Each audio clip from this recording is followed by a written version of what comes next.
Good morning. It's a little bit foggy here today.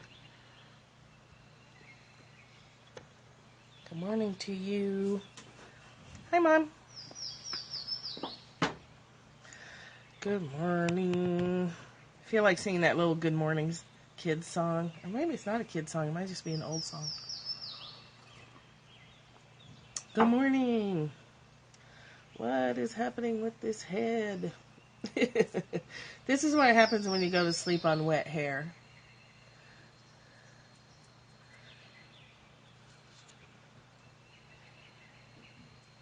Sleeping on wet hair that's curly is not a good idea ever.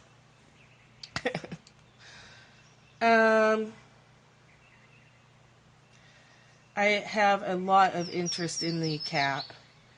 I haven't made a decision. I thought I had, and I have to own up to Kim that I need to backtrack and go back in time and start over. So I will send her a message about that if she doesn't pop on here. I know I saw it, and I've had lots of people asking, so I thought I would just throw that out there, that I need to just stop and settle down. I thought I'd made a decision, and now I have to backtrack. That's always embarrassing. And it's not nice. It's not a nice thing to do, but sometimes it has to be done. This is the truth bomb today, ironically enough. Ironically or not so ironically. Yeah, I need to reboot on the cat issue and just stop. Yeah, I need to just stop. Make light of it. I need to go make light of it. Find the light place of it. Because it's gotten heavy. When I have to start asking for other people's advice, it's time to just stop. Because usually I don't need to do that anymore. And when I do, I've gotten too complicated and I need to just put the brakes on. So, and apologize if I have to, which I do. Yeah.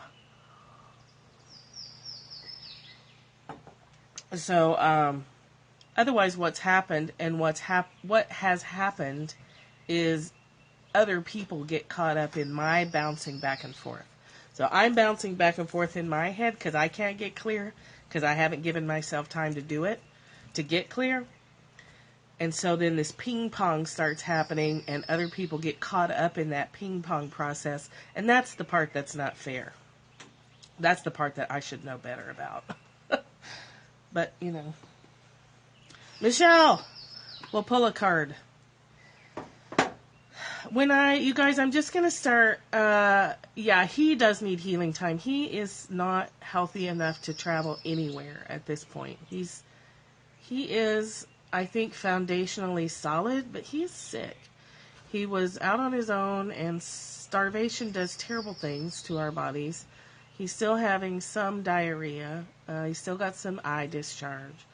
I wouldn't even drive him to Atlanta in the state he's in right now. He's very easily tired. He'll play, but he needs to just rest and sleep. And I need to just settle the fuck down. Good morning, Nina. We were just talking about the cat issue. Putting the brakes on, stopping, making apologies for catching other people up in my ping pong brain. So you guys, thanks. It's just a black t-shirt. These Mollies dress my black t-shirts up. Thank you. I'm going to put, Michelle had asked for more card readings. I think it was Michelle. Sometimes I get y'all confused. We're all one. So, sometimes that's a great excuse, isn't it, for forgetting who told you what? We're all one. I don't know. Somebody in the collective told me. I can't remember their individual name. But I don't want to, put card reading in the title because you know what happens. You just get, tons of people who are actually not too invested in their personal growth. Not always, but, yeah, close enough. So, I'm just going to put that little card, that little, playing card symbol in the title on days that I feel like doing a card. Yeah, I don't want to put it in the title because that just creates disaster. And then I'm spending all my time hitting the block button. So if you see the little card, then you'll just know I'm going to do a card reading. Because I'm in the mood. for drawing cards. And we are going to repeat the Tao Te Ching. I got feedback from several of you that you wanted to go through these again, so we will. And I do too, so. It's a secret code. It's a special Periscope club, secret club.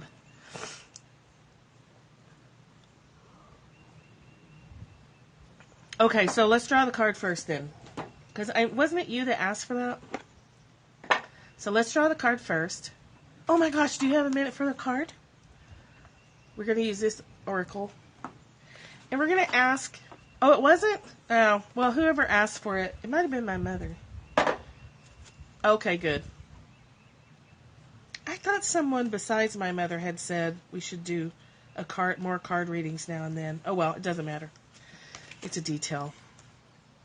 So what I'd like to know, and I'm hearing from several of you that you're all struggling with power and control issues, owning your power, stepping into your power, dealing with jealousy and envy. So, what would be the purpose of that, evolutionarily speaking? Because typically when we're talking about a topic, other scopers are talking about it, other bloggers are talking about it. Information comes through us as a species, maybe. We see it happening on Scope really clearly, where all of a sudden everybody's talking about the same thing. And it's easy to see on Scope because you have that feed, your title feed. But I'm getting positive feedback about my blog posts lately that I'm striking a nerve. And so that's only because my own nerves are struck. Oh, see? So, okay. So let's just have a group card here. And I believe I have a feeling why that might be happening. For us as a whole, I hate the word collective. It reminds me of a beehive. Yes. Oh, yeah, because the root of insecurity is feeling powerless. The root of fear is feeling powerless. And stepping into your personal power is the only way to stop that. Or the Borg. Yes, it reminds me of the Borg. It reminds you of hippies, so Tanya likes it. The Borg. Here's the thing. If we're standing in our power, we stand up, our body straightens, we get a solid, firm feeling in our solar plexus, right here, for those of you who don't know. And we say, okay, what wants to happen here that's going to serve my life and the lives of the people I'm connected to with the highest good? And there's a solid feel to that. There's a confident feel to that even if hard decisions have to be made, you will make them, and you will own it, and you will do what needs to be done. That is a place of power. And too often, and I'm terribly guilty of it, I've been going through it for days, too often we're like, well, what should I do? Well, I don't know. And I whine. So the whiny voice is the voice in my head. I don't know what to do. I want to do this and I want to do that, but so-and-so wants this and this other person wants that and this other person wants even that, and it's just like blah, blah, blah. It's all cloudy and tangled and fucked up. And the only solution to that, or I'm scared, or I don't have faith in my abilities, or I don't want to write blog posts because I don't have anything to say. It's all just clutter and bullshit. And the only cure to that is going, you know what? I am one with this universal energy, and whatever I need to do that's right for me is going to be what's right for everyone else. And you have to coach yourself through it. And you have to go, okay, when is the last point where I felt powerful? Where is the last point that I felt confident? And let me bring that feeling from 3 months ago or whenever into right now. Because right now I need to feel powerful and in control of myself, so that I can have the best influence out there. Getting still and reminding yourself of the truth, which is you are a powerful being. All the junk goes away. Yes, Susan, exactly. All the junk just goes away. So here's our card. The problem is when we get freaked out and insecure and scared and tangled, we forget to get still, which is where, again, your daily practice can serve you, because you know at least 5 minutes of every day you're going to be still. So here's our card. Weave the future golden. This is an amazing card. You guys see that? Weave the future golden is our information card for today. Me too. It's one of my favorites. It's number 44. For those of you who like, angel numbers and whatnot. Isn't 44 an angel number or something?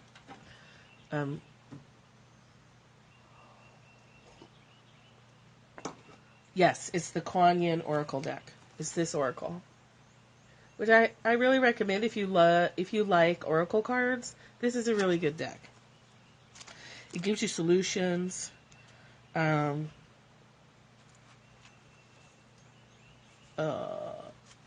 It gives you good information that's not too fluffy. Some oracle decks are like fruity, fluffy information. They're like feel-good decks. That's not helpful sometimes. Sometimes you need to be told, like, hey, you're way off track. Oh, that reminds me.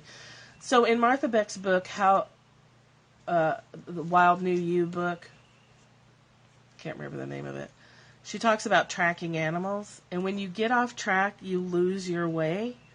And you have to stop and backtrack and find what's called the last hot track. The hot tracks are the ones where the clear paw or hoof prints are. So when you find yourself and you don't see where you're going, you stop and you back up to the last place where the hot track was, and then you start again. And what that means for us is we stop and back up to the last point we felt clarity, which someone reminded me of this morning, like, hey, you felt clear way back then, so go back to back then and then take a look. So find the point of the last hot track. Find the point where you last felt powerful and confident, and bring that into whatever space you're in where you feel not powerful and confident. So weave the future golden is something good is coming your way. Kuan Yin urges you to weave your future into the present moment, to call in and draw to you opportunities, teachings, circumstances, and synchronicities waiting for you that will enable your soul to live its divine destiny with great abundance, bliss, and creative fulfillment. Do you know how much the divine wishes to support and assist you in living your heart's truth this lifetime? Kuan Yin, with grace and compassion, wishes to help you ascend to the next level of your life expression so that your soul light may shine more brightly on the planet and help you and others live with more heart and less fear. You can choose to live a life infused with the golden energy of peace, prosperity, joy, and creativity. A future so golden is being woven into your present moment now like a tapestry. With the choices and actions that you make in this moment, you call in to being the divine golden tapestry of future bliss. Clever you. Kuan Yin is aware that there are opportunities and assistance waiting for you in your future embodiment. She wishes to assist you in drawing those future gifts into the present moment where they can be of most use to you.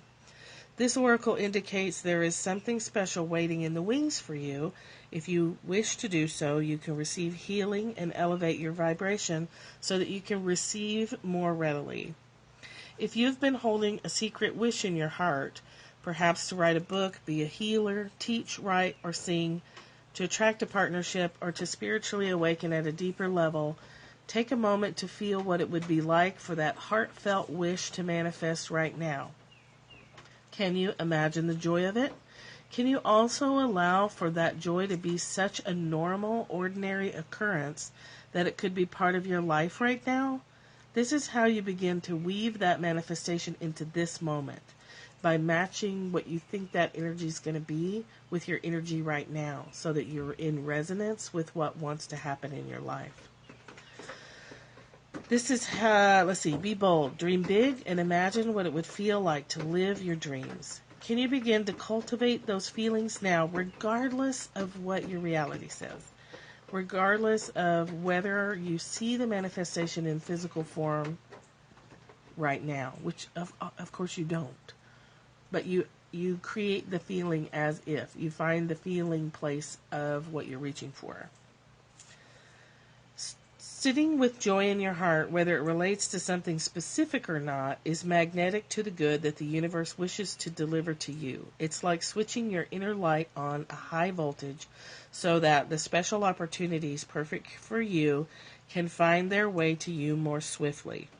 And if your great good comes in an unexpected form but still feels wonderful, accept it. We've talked about that a lot. Like choosing content over form. If the form isn't what you expected, but the feeling matches what you were reaching for, then you're fine.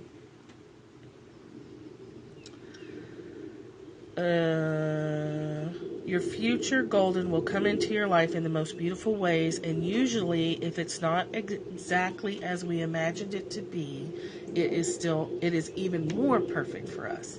If we can let go of what things look like when they show up and look for what deeply matches what you were reaching for, what you're yearning for, what you're longing for, then you know you're on the right track. That's a hot track. That lets you know, okay, I'm still tracking my purpose in life. I'm still on the path of where I need to be.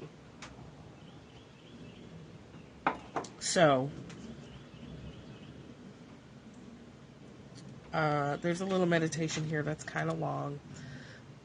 I'm going to skip that. I'll put it on Facebook. I'll read the prayer for you.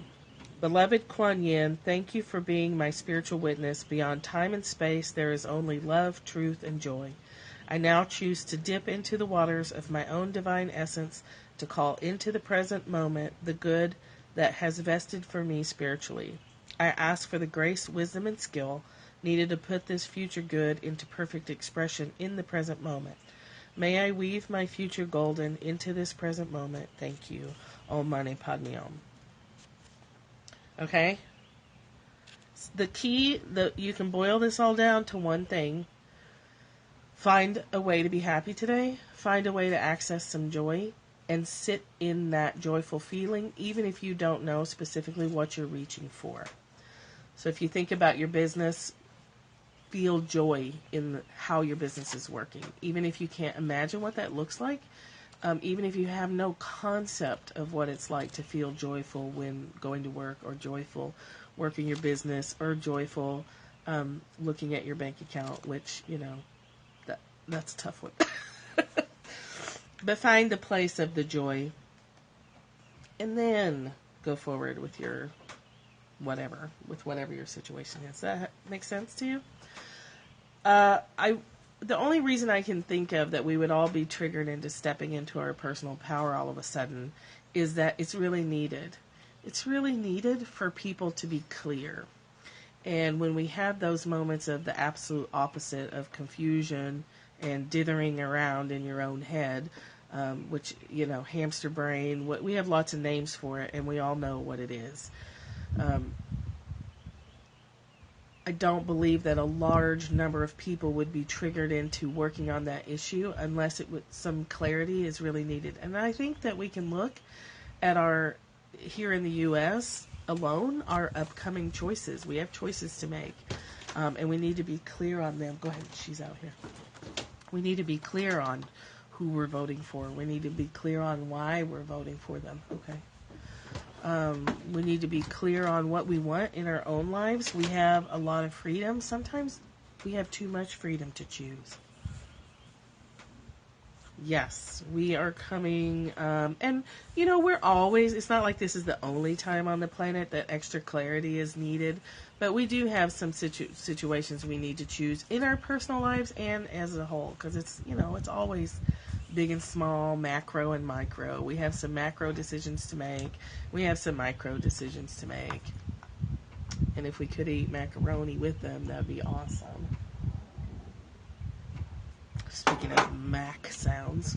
But not McDonald's, because that's disgusting. Don't eat McDonald's. Are you eating McDonald's? Don't eat that. That stuff's terrible.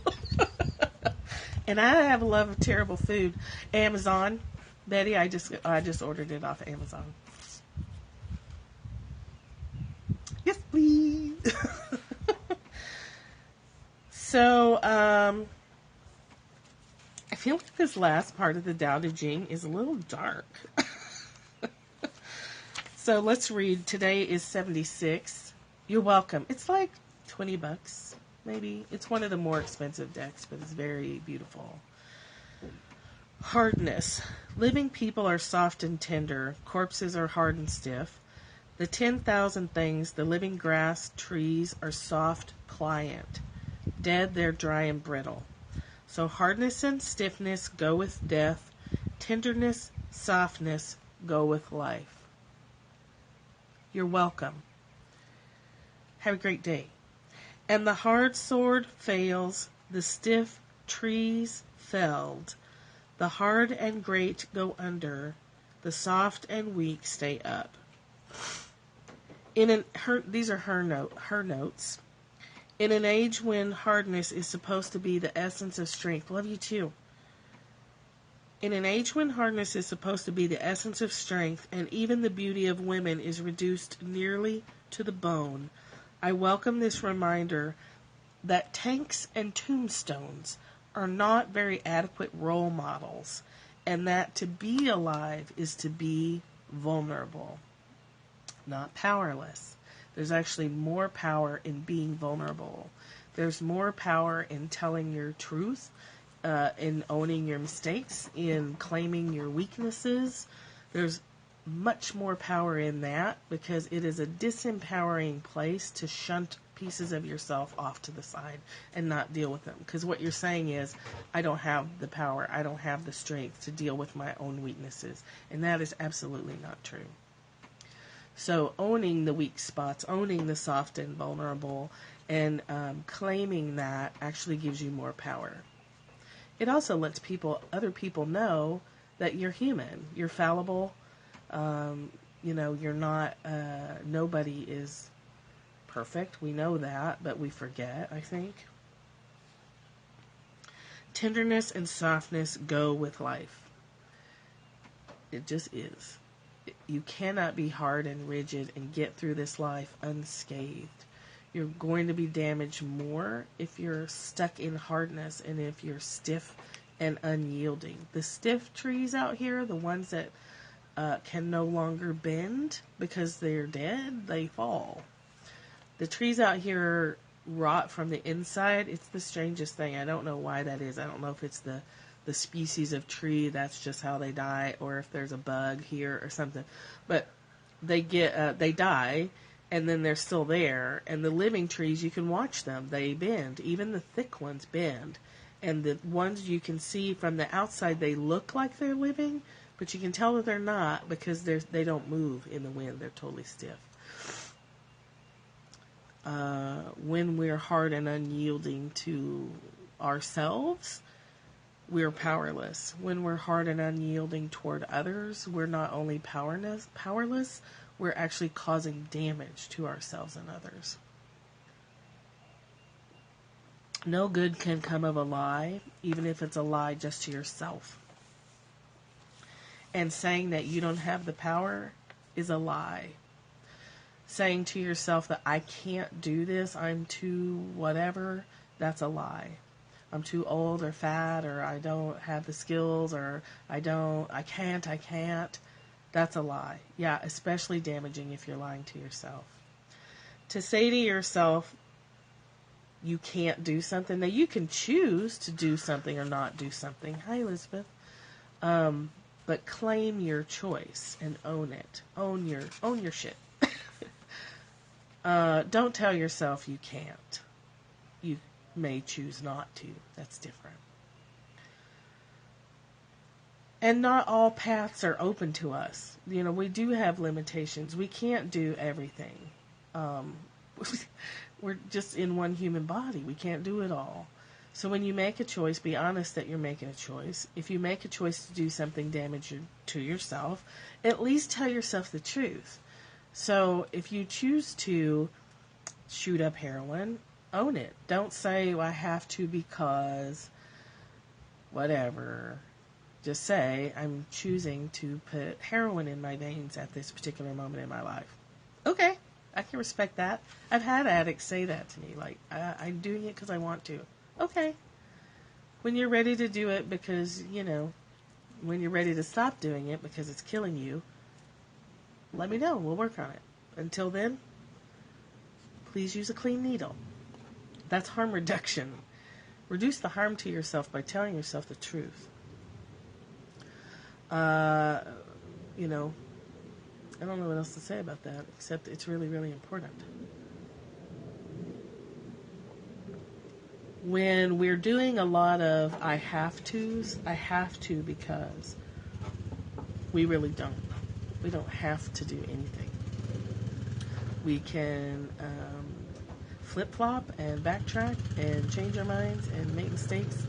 We can choose to step out of lives that no longer fit us, even though it disappoints people, even though it may hurt people. It's still better for them to have you gone in truth than to have you there living a lie. When you're choosing to overeat, own it. If I choose to eat a wheat product, I know it's going to screw me up, and it may, depending on what it is, screw me up for several days. So I own that decision, and I recognize I might then not do it, but sometimes I still do it. And then I just take ownership of it and observe and watch and not judge that I've just made a terrible food choice. So let's see what Stephen Mitchell has to say about this. I have to go. Oh, Linda and Tanya, if you're still here, there's a third girl tonight in the girls group, so I have to run overnight her materials to her because her mom signed her up yesterday. She won't have them for tonight, but... So 76 in the Stephen Mitchell version is, men are born soft and supple, dead they are stiff and hard. Plants are born tender and pliant, dead they are brittle and dry. Thus whoever is stiff and inflexible is a disciple of death. Whoever is soft and yielding is a disciple of life. The hard and stiff will be broken. The soft and supple will prevail. And because I keep forgetting to do this, you can find me at CaddyshackDesigns.com. Right there in the middle of everything. So let's see what Byron Katie has to say on the subject. Because she usually has interesting things to say. Oh, it's a short chapter, which is good. Thank you, because I have to go into town. All things change because perception is constantly changing. When your mind is enlightened to itself and you notice that the world is a reflection of your own thinking, you're never surprised at these changes. You become supple. You discover that you can delight in change.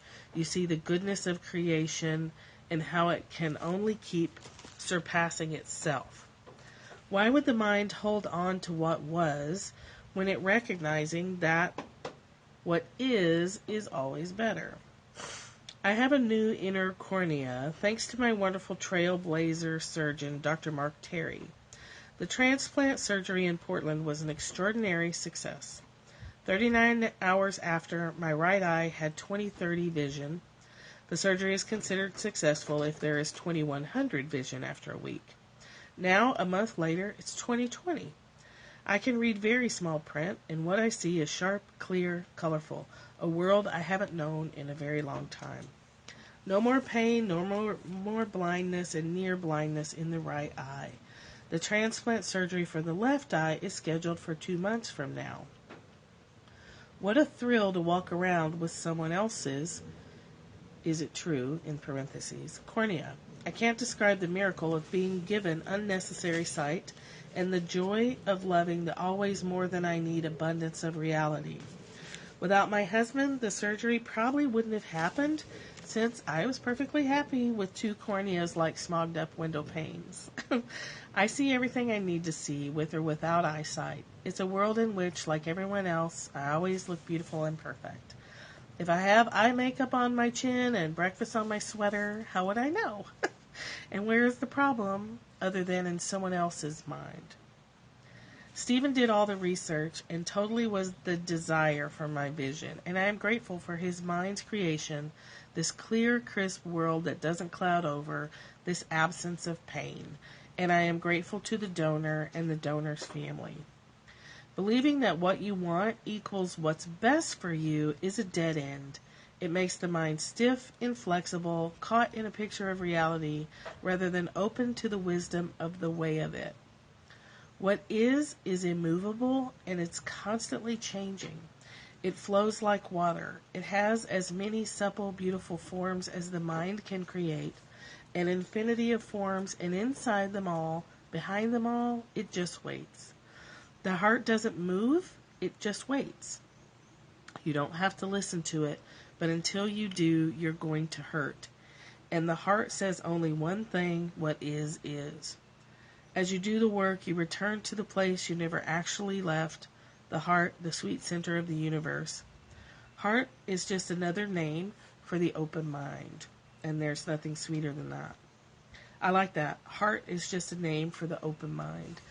When you're centered and still, and like Susan said earlier, you have to get still to come back to that awareness.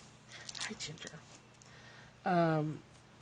That is your power place. The balance between your heart and your sacral chakra, the upper you, the bit larger you, and the physical you, there's a balance point there, and when you're in that, you are unstoppable. You are so powerful and centered, and the stillness is the place to find that. So if you are feeling scattered, imagine all of you coming back and centering in this balanced space between heart and solar plexus. Green and pink, clear yellow, for those of you who pay attention to those things. It's not necessary. You know what I'm talking about. Balance between your heart and your gut. You know that. Because y'all are some smart chicklets. So, I'm going to go to Walmart. Go down to the Walmart and pick up some prescriptions. Hassle with yokels. The local yokels. I love living here, but sometimes going to the Walmart is an adventure. It's not as interesting as I lived in Kingman, Arizona, which is the methamphetamine capital of Arizona. Going to the Walmart there was actually scary. Going to the Walmart here is just an adventure. And I'll take that over the scary Walmart in Kingman, Arizona. So, I love you guys, and we'll see you. Oh my gosh. Well, yeah, it's the same population. Except the ones in Vegas probably have more money. Nothing like living in the South. Yeah, it's an adventure wherever you go. You're welcome. Vegas is an adventure. All of Nevada. Ah, Cynthia! There's a card pull at the front, Cynthia. I pulled a card first, so if you watch the replay, you can catch that. Yeah, Vegas is Vegas is like a whole nother planet adventure. Like if you want to experience the world, I bet it is. It will help you grow a lot. If you can find peace in Vegas, you can find peace anywhere. It will help you with some massive skills if you can find peace in that environment. So you could look at it that way, as a training ground for skill building. You know, that which does not kill us makes us stronger. Whatever fortune cookie that came out of. All right, I love you guys. I'll see you in the morning. Bye.